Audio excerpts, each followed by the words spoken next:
Y quería pues ahora nos podéis aprovechar.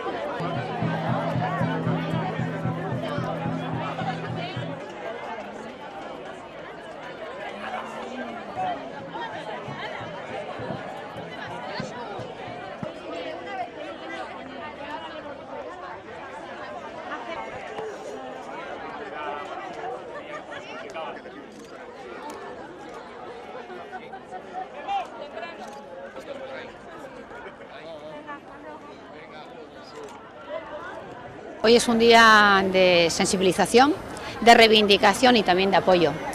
De sensibilización porque lo que queremos es que la ciudadanía vizcaína pues sea consciente de que dentro de nuestro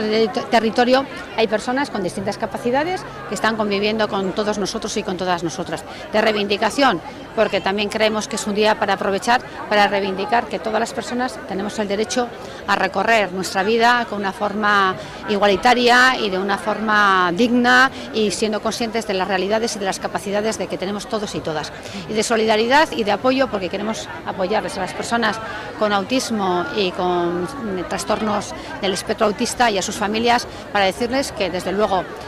pueden contar con la Diputación Foral de Vizcaya como han contado hasta ahora y desde luego pues queremos seguir haciendo el recorrido del pasado al presente y del presente al futuro juntamente con ellos y con ellas.